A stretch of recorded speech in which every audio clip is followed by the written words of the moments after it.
Are you burned out from creating? Or maybe you're just now realizing that this is way harder than you thought it would be. The energy it takes, the pressure to stay consistent, and that awkward feeling like you're the oddball, especially when you're out in public recording or thinking, oh man, what if someone I know sees this video?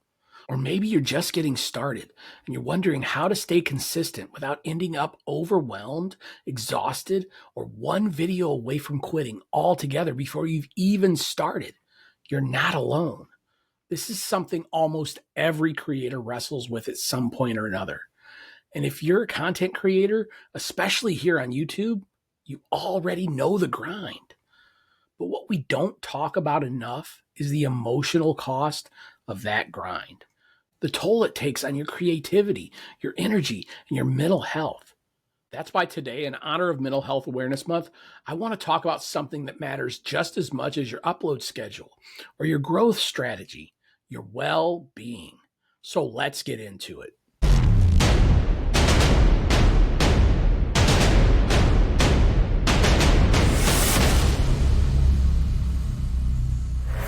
On my Health, Tech, and Wellness podcast, we've been focusing on the mental side of wellness all month long.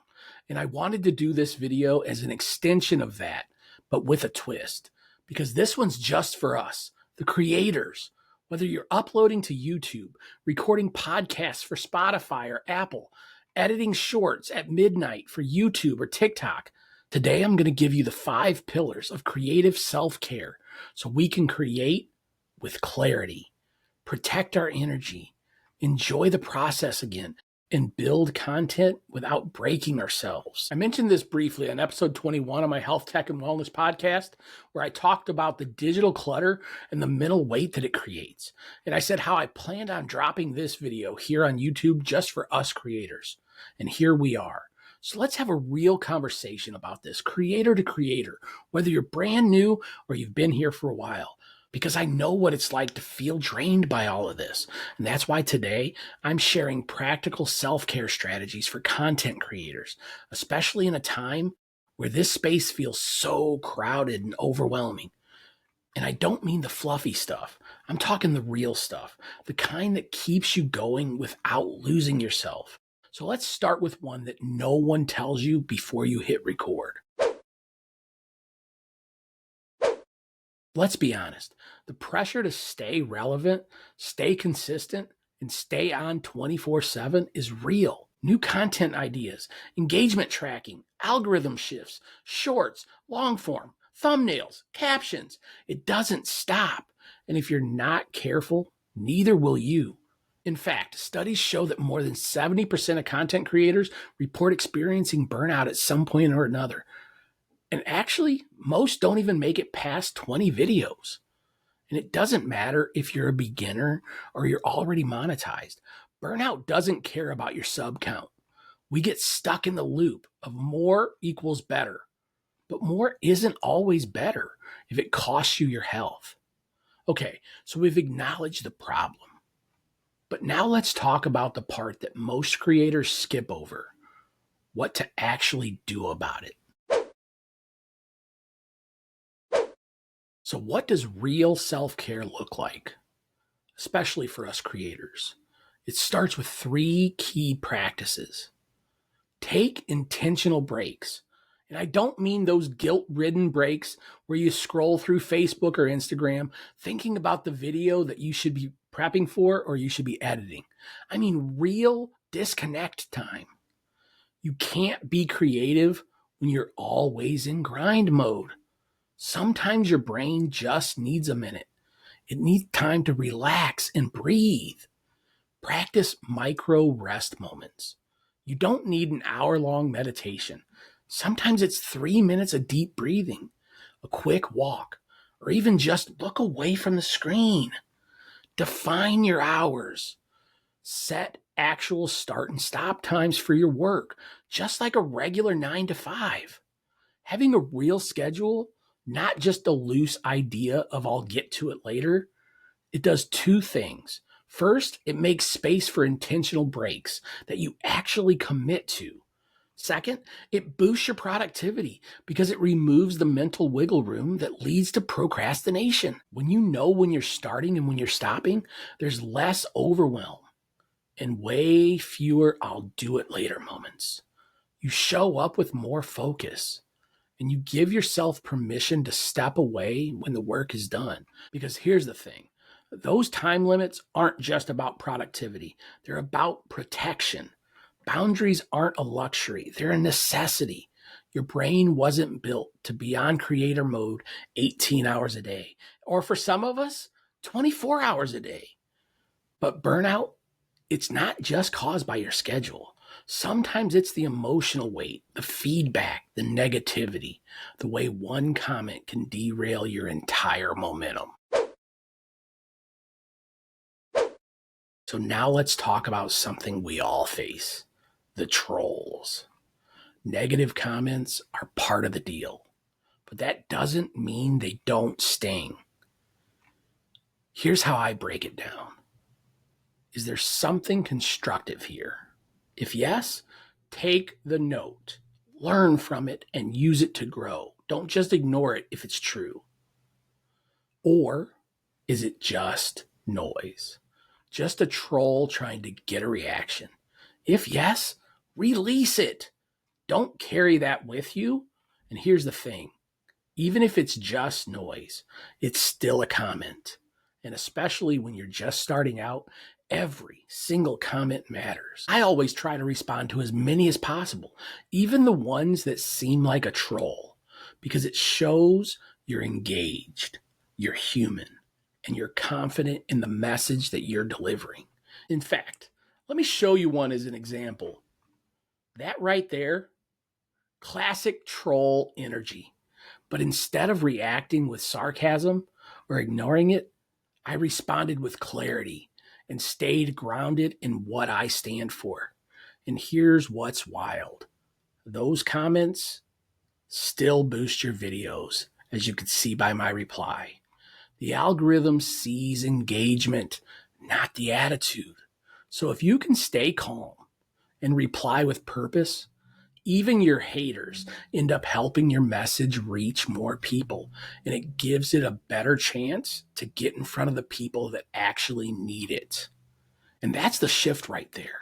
When you stop letting every comment define your mood and you start focusing on the ones that actually align with your growth, because not every opinion is worth your emotional rent. You're allowed to grow without carrying every comment with you. And here's the thing, you don't have to carry that weight alone. One of the most powerful antidotes to burnout is connection. This journey can get lonely. That's why you need other creators around you, people who understand what it feels like to put your heart into something and only get 12 views. People who remind you why you started when the algorithm forgets you exist. Because let's be honest, most of your friends and family, they're not going to get it. They might smile and nod, but deep down, they're probably wondering why you're spending so much time on something that doesn't look normal to them.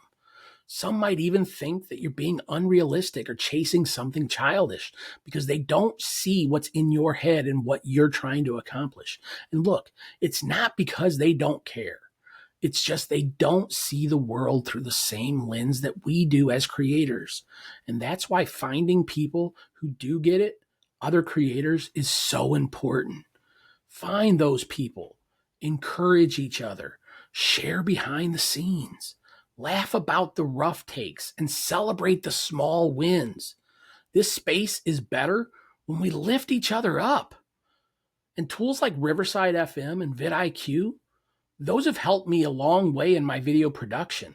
And both of them have incredible Facebook communities that are packed with creators at every stage of the journey. I've used Riverside FM to record and edit both my podcast and my videos, just like this one that you're watching right now. And it's been a game changer for simplifying and speeding up my process with studio quality audio and video. And when it comes to the growth side, vidIQ has been my go-to. It's an all-in-one YouTube growth tool that helps creators optimize their content, reach more people, and grow with purpose. If you've been looking for a space to learn, ask questions, and feel supported, you'll find it in both of those communities. And if you haven't already, I really recommend that you join both. And I'm going to leave a link to both of those in the description below. So go there and find that connection. And once you've found that connection again, sometimes the next step is even deeper. You didn't start creating to feel pressure. You started because something inside of you loved it. That's why I started the Health, Tech, and Wellness podcast and Living 95, because I needed a space to pay forward my second chance on life and to help other people navigate the mental and physical burnout that I went through for over 20 years in my life. My mission's simple: to help people break free from the all or nothing mindset and build something sustainable in their lives, physically, mentally, and emotionally. So if you've lost that spark, go and find it again. Make a video that breaks your usual format. Tell a story just for you. Film something without a strategy, just because it matters to you. You never know. People might just gravitate to that version of you, the one that isn't filtered for the algorithm, but shows up anyway. This platform doesn't need more polished versions of someone else. It needs the honest, passionate, creative version of you. So now that you've got the tools to protect your mind, your energy, and your passion, let's talk about how to actually keep going long term with peace, not pressure. Listen, I know growth is important. Without growth, your videos, your content, even if you're just creating audio podcasts, without growth, it's not going to reach the people that need it. I get it. But just as important as that growth is, so is your peace. The most sustainable strategy that you can build isn't just about the content. It's about capacity, your capacity to rest, your capacity to enjoy your life offline, your capacity to keep showing up without losing yourself. And trust me, I say this from experience. Refreshing your YouTube studio analytics 47 times a day doesn't make your channel grow any faster. All it does is spike your anxiety and convince you that you're doing something wrong. Yes, use the data. Absolutely. Look at the YouTube studio. Look at the algorithm. See what's working and what's not working. But don't obsess over it. Let the numbers guide your strategy, not your emotions. Your worth isn't tied to a dashboard. Let the data work in the background while you focus on the work that actually matters. You deserve that.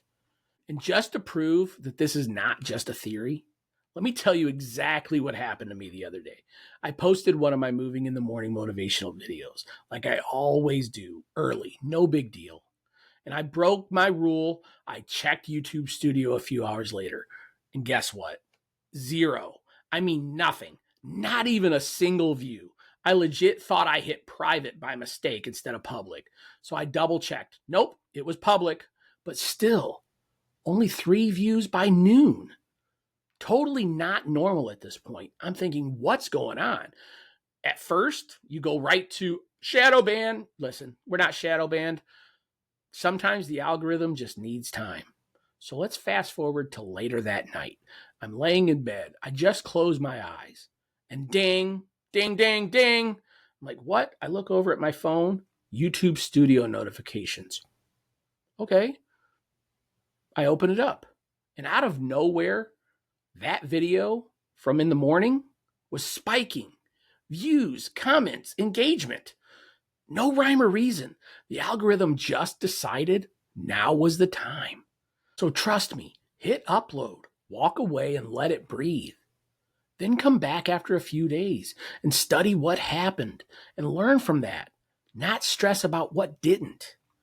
So as we honor Mental Health Awareness Month, let this be your reminder.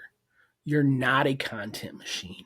You're a human, and your mental health matters. And if this message hit home today, check out my Health, Tech, and Wellness podcast, because the most important thing that we can do for ourselves and for the people we create for is to protect our energy, our focus, and our well-being. That's what Living 95 is all about. Real conversations, practical tools, and sustainable strategies for showing up fully in your life and in your work.